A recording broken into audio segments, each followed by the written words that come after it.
मैं निकल जाऊंगा कि नजर आप क्यों निकल रहे हो? खड़े हो रहे हैं। आपके साथ यहाँ ठहरना अपनी इज्जत और आबरू को खतरे में डालने के बराबर है। मैं बस आपको एक पैगाम देते हुए इतना अच्छा जोक सुनाया था वनडे वाला, इसमें एक चौथा दिन ऐड कर लीजिए कि बीवी से कहा, वो बीवी जो है ना चौथे दिन एक उबला, एक आमलेट और एक जिंदा अंडा ले आई। तो उसने कहा ये क्या? बोले, एक उबला है, एक तला हुआ और एक कच्चा है। बीवी ने बोला ये किस मुर्गी ने दी है? मियाँ ने कहा किस मुर्गी ने दिया? वो मुर्गी लेके आओ जो एक टाइम पे 3 अंडे दे रही है। आपकी शक्ल सचिन तेंदुलकर से बहुत मिलती है।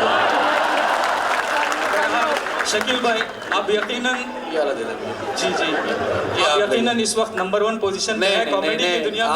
आपने बहुत अच्छा, जितना टाइम लिया आपके लिए बहुत सारी तालियां। नाम क्या आपका? रहमत। अल्लाह की रहमत है आप पे। बहुत सारी तालियां रहमत भाई के लिए कि इन्होंने बहुत अच्छी।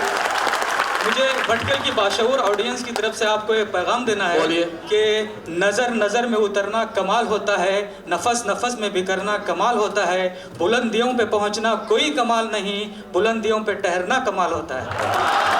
आप ले जाए, इसी बात है, आप ले जाए। और घर घर में उतरना भी कमाल होता है। सबसे पहले मैं आप लोगों से सलाम दुआ करूंगा। अस्सलाम वालेकुम व रहमतुल्लाहि व बरकातहू। मेरे यहाँ आने से बच्चों ने सलाम सही कर दी कम से कम, वरना उमूमन हम सलाम करते अस्सलाम वालेकुम। लेकिन मेरे बच्चों से मैंने आज ये सीखा है कि सलाम पूरा करना चाहिए। और उन बच्चों के लिए जिन्होंने यहाँ पे परफॉर्मेंस की, मैं देख रहा था, मुझे ज़ुबान, मैं कल से आया हूँ, थोड़ी थोड़ी समझ में आने लगी है। और मेरा दिल कर रहा है मैं किसी दिन रात को सोऊं, सुबह एकदम भटकल होकर उठ जाऊँ। तो भटकल के लोग इतने डिसिप्लिन और इतने अच्छे हैं, वाकई मुझे बहुत अच्छा लगा यहाँ आके। और मेरी थकान बिल्कुल ख़त्म हो गई है, यकीन जानिए आप। लेकिन वो एक बच्चा मुझे याद रह गया जिसने खुतबा, हम जब इस उम्र में थे हमें अली पे सही से याद नहीं होता था, उस बच्चे ने पूरा खुतबा याद किया। उसके लिए एक दफ़ा बहुत सारी तालियाँ।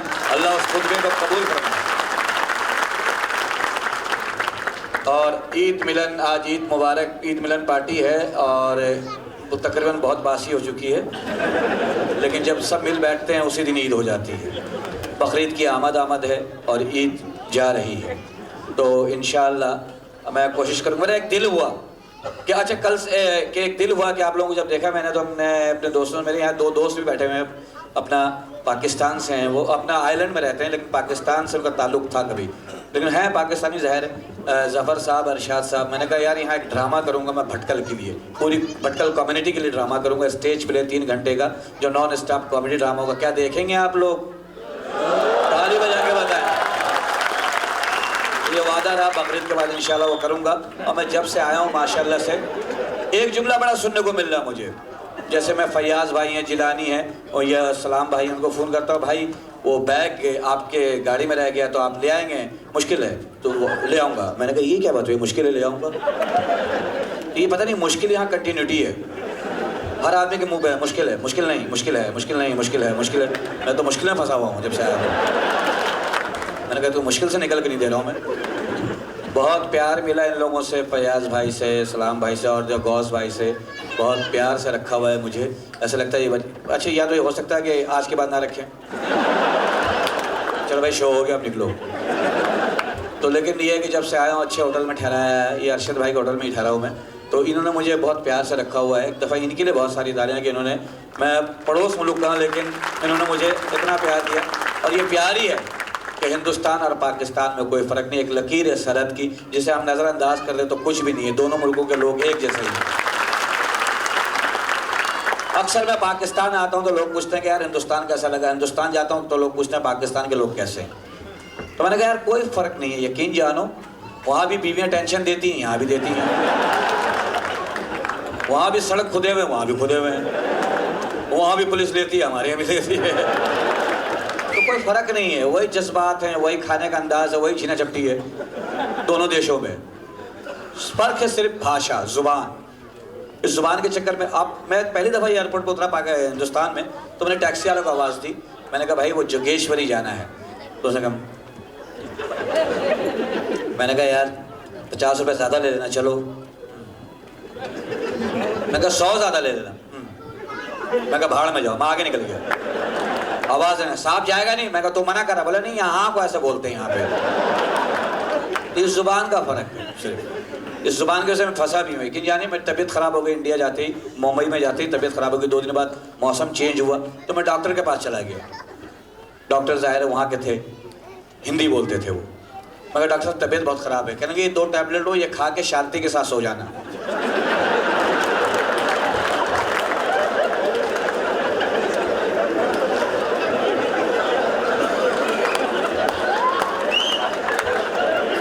मैंने कहा शायद कोई नई ट्रीटमेंट निकली है शायद हिंदुस्तान में। तो पता लगा नहीं शांति आराम को कहते हैं। मुझे बिल्कुल ही आराम आ गया, बिल्कुल मुझे ऐसे ही आराम आ गया भाई। अब तो मैं खाना खाने होटल में चला गया, वहाँ वेटर भी बड़े चालाक। मैंने कहा अच्छी चीज़ ले आओ यार, इंडिया आया हूँ कुछ अच्छी चीज़ खाऊं, जाके बताऊँ वहाँ ये चीज़ें मिलती हैं। उसने बकरे का ज़ुबान पकाया, प्लेट में ला के रख दिया। कहना साहब ये लो। मैंने कहा ये क्या? कह रहे ज़ुबान है, यही इंसान को अच्छा कराती है, यही इंसान को बुरा कराती है। मैं कहा बात तो तुम्हारी 100% सही है, लेकिन मैं मुँह से निकली हुई चीज़ नहीं खाता। 2 मिनट बाद गया और अंडे ला के रख दिए।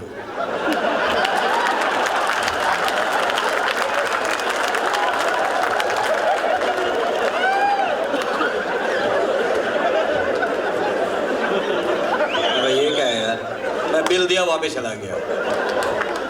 तो सिर्फ जबान का। अब मैंने किसी से पता पूछ लिया इंडिया में, मैं क्या जो वो अपना वहाँ जाना लोखंड वाला, उसके एड्रेस बता, साहब इधर से जाएगा उधर बिल्डिंग गिरेगा, उधर खड़ा होकर देखना बिल्डिंग गिरेगा। मैंने कहा खड़ा होकर देखूँ ताकि मेरे पे गिरे। तो गिरेगा मतलब दिखेगा।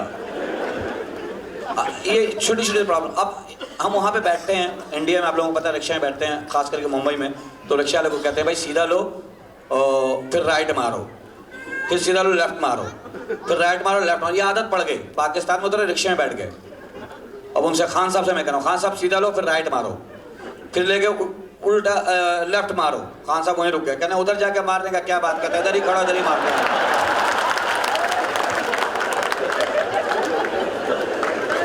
तो ये जो खान साहब लोग होते हैं बड़े मासूम होते हैं। अब कॉमेडी मासूमियत से निकलती है, कोई बेइज्जती नहीं है, कोई खान साहब की कोई खुदा का दिल आज़ारी नहीं है। ये बड़े मासूम इनोसेंट लोग होते हैं। अब यकीन जानिए खातून ने खान साहब को 30 मंजिले पे बुला लिया। खान साहब लिफ्ट बंद थी, बिजली गई हुई थी। खान साहब लिफ्ट में गए, बंद, हबड़ा दबड़ा सीढ़ियाँ चढ़ गए, हाँपते काँपते पसीना पसीना हो रहे। लड़की ने बुलाया, पहुँच गए। जहाँ से बुलाया था वहाँ पे ताला पड़ा हुआ था, नीचे लगा हुआ था। खान साहब बेवकूफ़ बना दिया। खान साहब को गुस्सा है, पेन निकाला, लिख दिया हम इधर आया ही नहीं था।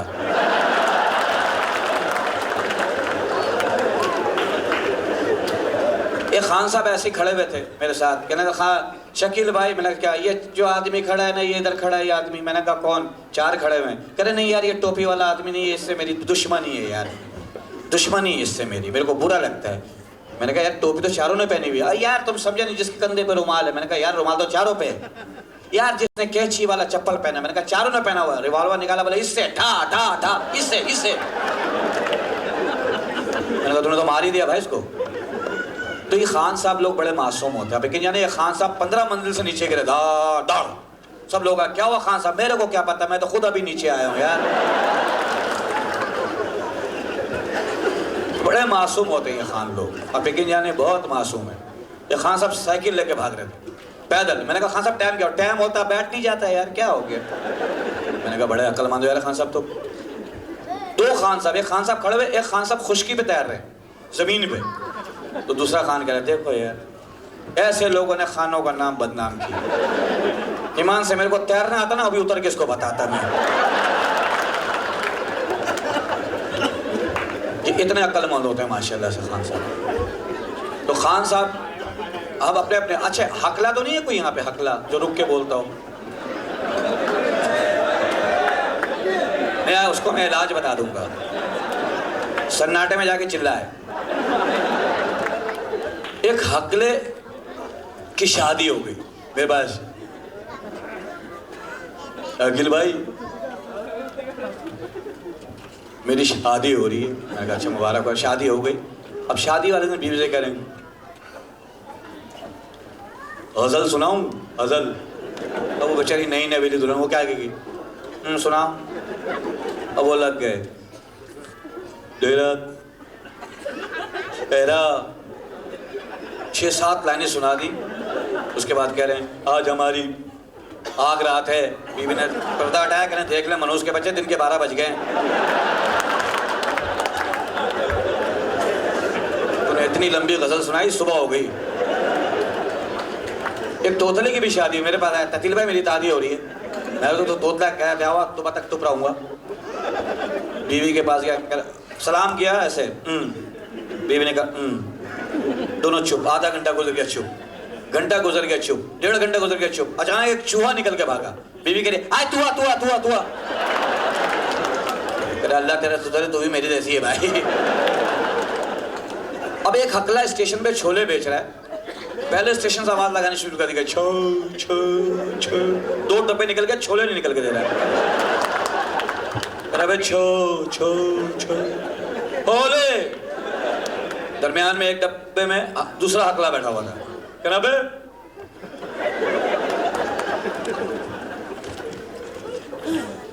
रुपये की दे दे। उसने थाल वहीं रखा, झगड़ा शुरू करा। बे तू मेरी उतार रहा है? कह रहा नहीं भाई मैं भी। झगड़ा शुरू हो गया, पुलिस आ गई। पुलिस कह रही हैंड अप। खबरदार किसी ने किसी की उतारी। हेलो थाने ले गए। एसएचओ के सामने खड़ा हो गया, साहब इसने इसकी उतारी, इसने इसकी उतारी, दोनों ने मिलकर मेरी उतारी। एसएचओ कहने लगा मैं इनको कोर्ट में ले जाओ। कोर्ट में चले गए। वहां वकील इस्तेगाज़ा, वकील सफाई, जिरा शुरू हो गई। वकील साहब कहने लगे साहब इसने इसकी इसने इसकी दोनों ने मिलकर मेरी। जज कहने लगा ऑर्डर, इनको बाइज्जत बरी करो, कम से कम मेरी तो रहने दो।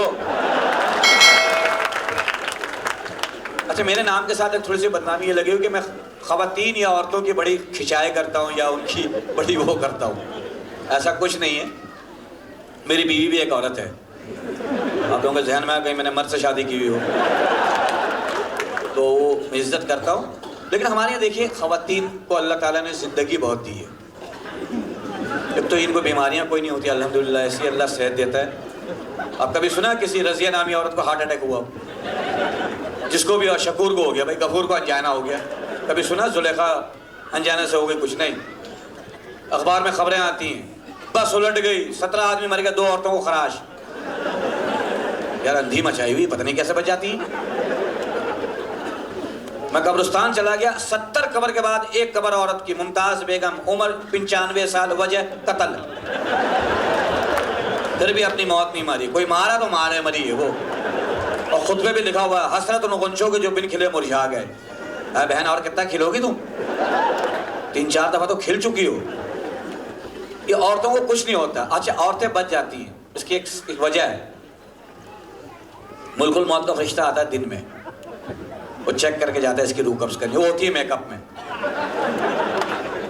रात को आता है तो मेकअप मुंह धुला हुआ था, फरिश्ता देखता ये है ही नहीं,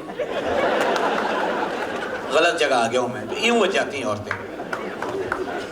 अच्छा लगे तो ताले मिल के बजाने, कोई मसला नहीं है। अच्छा लगे तो बहुत जी खोल के बजाइए।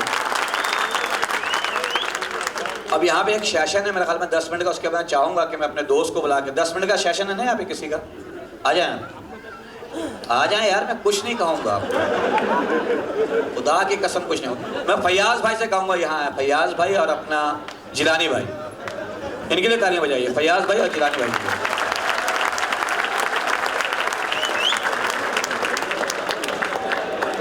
जोरदार।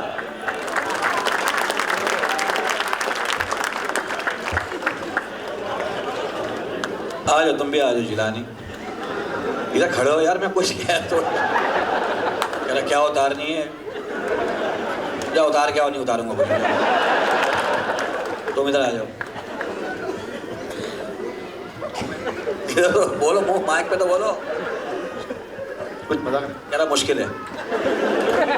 ये चाबी लगाई हुई साइड पे, इससे स्टार्ट होते हो। इन दोनों का मैं शुक्रिया अदा करने के लिए बुलाया। इधर आ जा भाई, बालों को इस्त्री करा के आया हो तुम। ये आटा मस्ते रहते हैं, इनको कोई मैयत में नहीं बुलाता है। वहां भी हंस पड़ता है। अब लगा था हमारा बाप मर गया, तुम्हें मस्ती सूझ रही है यार। मैं तुम्हें शुक्रिया अदा करने के लिए बुलाया फयाज भाई आपने। मैं अभी 1 घंटा यहाँ लूँगा, 1 घंटा आपसे लूँगा इंशाल्लाह। मेरी बहनें बैठी हुई, मैं उनको सलाम करने भूल गया। मेरी बहनों अस्सलाम वालेकुम, बहुत बहुत अस्सलाम वालेकुम। तो कहाँ चलें? इधर आओ ना। क्या हाल है? जो बोलना है इसमें बोल। कुछ नहीं, मैं बोलूँ? हैं? मुश्किल मजहब से सुना आपका भी मुश्किल है क्या? मुश्किल? अबे इसमें जहर है क्या? डर क्यों रहा है इससे?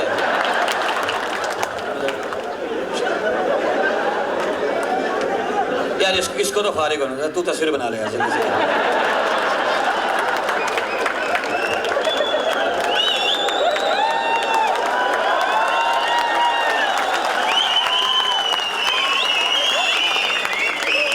ऐसे निकाला है, कुल्हाड़ा मार के निकाला हूँ मानो। अच्छा ये बड़ा फोटोग्राफर ना बड़ा चालाक होते हैं। आप इनके नेचर में बताऊँ क्या हुआ? अभी कोई मर्द आ जाए फोटो खिंचाने के लिए स्टूडियो में, चल जा। अब कोई लड़की आ जाए, इधर देखें, मुझे देखें, बस देखते रहें, दफा करें तस्वीर को, आप मुझे देखें। वो भी कहती है हाँ उस वक्त तक देखते रहूँगी जब तक दफनाने का टाइम नहीं आ जाएगा। इधर देखें, सही नहीं बनी, 6-7 और बनाऊंगा इत्मीनान से। बन गई? आया और बना ले। आइए, अरे आ जाइए यार, उनके लिए तालियां बजाइए जब भी आएंगे।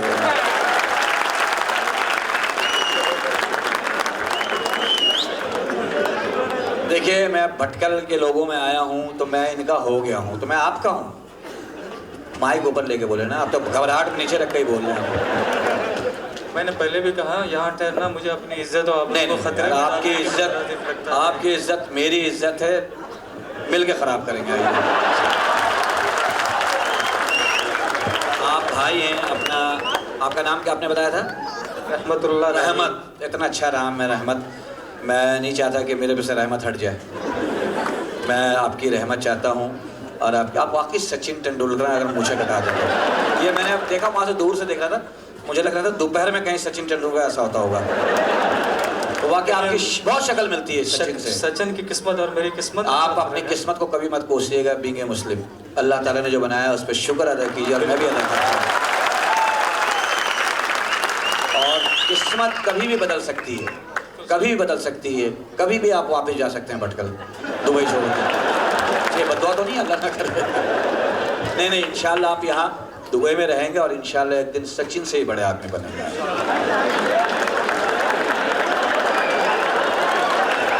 इसको आप गलत समझ रहे हो क्या? चलिए सचिन से ही बड़े आदमी बनेंगे, ठीक है।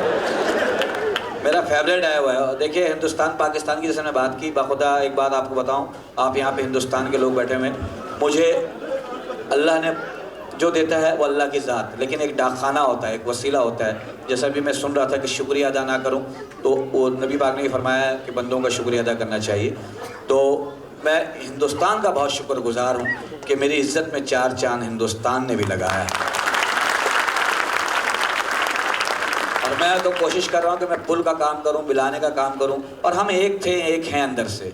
चंद लोगों की वजह से हम अलग नहीं हो सकते। इंशाअल्लाह हम एक हैं और सारी ज़िंदगी एक रहेंगे। और पड़ोसी कभी लड़के नहीं रह सकते। हमारा दुख हमारा सुख साझा है। तो मैं 10 मिनट के बाद इंशाअल्लाह आपको 1 घंटा और दूंगा। वो 1 घंटा आप देखिएगा, बहुत मज़े के होंगे और बहुत एंजॉय करेंगे आप लोग। तो आइए आप वो 10 मिनट का प्रोग्राम चला दीजिए। रहमत भाई के लिए बहुत सारी तालियाँ यार। वो थैंक यू शकील भाई। कोई बात नहीं यार। अब शकील भाई ने जो माहौल बनाया है, उस माहौल पे लाहौल पढ़ने के लिए मैं जिस फनकार को आवाज़ दूंगा,